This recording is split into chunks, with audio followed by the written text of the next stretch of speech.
Quick review देता हूँ। CGL 2025 का एग्जाम 4।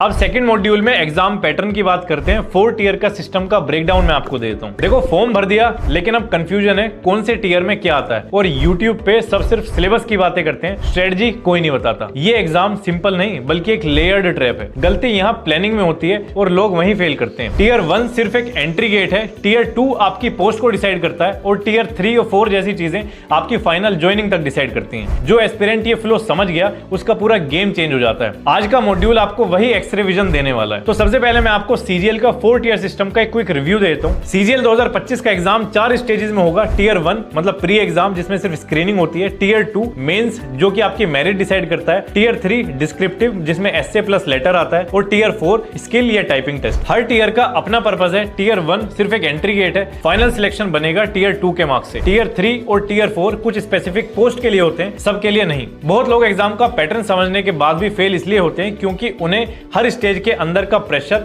और पर्पस समझ नहीं आता। अब मैं आपको टीयर 1 की यानी स्क्रीनिंग के बारे में कुछ बताता हूं। तो टीयर 1 एक ऑनलाइन एमसीक्यू टेस्ट होता है 1 घंटे का, जिसमें 4 सब्जेक्ट आते हैं, रीजनिंग, जीके, मैथ और इंग्लिश। हर एक सब्जेक्ट के 25 क्वेश्चन यानी कि टोटल 100 क्वेश्चन, और ये एग्जाम 200 मार्क्स का होता है। हर सही जवाब पे आपको 2 मार्क्स मिलते हैं और गलत जवाब पे 0.5 मार्क्स कट हो जाते हैं। लेकिन सबसे इंपॉर्टेंट चीज है, टीयर 1 का स्कोर फाइनल मेरिट में काउंट नहीं होता। आपको सिर्फ कट ऑफ क्रॉस करना होता है बस। कट ऑफ हर साल अलग अलग होती है और कैटेगरी के हिसाब से भी वेरी करती है। अगर आप जनरल से हो तो 130 प्लस सेफ जोन माना जाता है, लेकिन श्योरिटी कभी नहीं होती। इसलिए ओवर प्रिपेयर मत करो, लेकिन इसको लाइटली भी मत लो। ये फिल्टरिंग राउंड होता है और स्ट्रॉन्ग बेसिक्स यहाँ पे काम आते हैं। अब हम बात करते हैं टीयर 2 की। ये है असली गेम। ये एग्जाम सिलेक्शन बनाता है। स्कोर कार्ड में जो दिखेगा वो यहीं से आएगा। इसमें होता है सबसे पहले पेपर 1, जो कि कंपलसरी है, जिसमें math, reasoning, English, GK, computer ये आता है। फिर होता है डेस्ट, डेटा एंट्री, स्किल टेस्ट। ये भी पार्ट है जो कि सिर्फ क्वालिफाइंग नेचर का रहता है। इसमें पेपर 2 होता है जेएसओ की पोस्ट के लिए केवल, जिसमें स्टैटिस्टिक्स आती है, और पेपर 3 एएओ के लिए, जिसमें फाइनेंस एंड इकोनॉमिक्स आती है।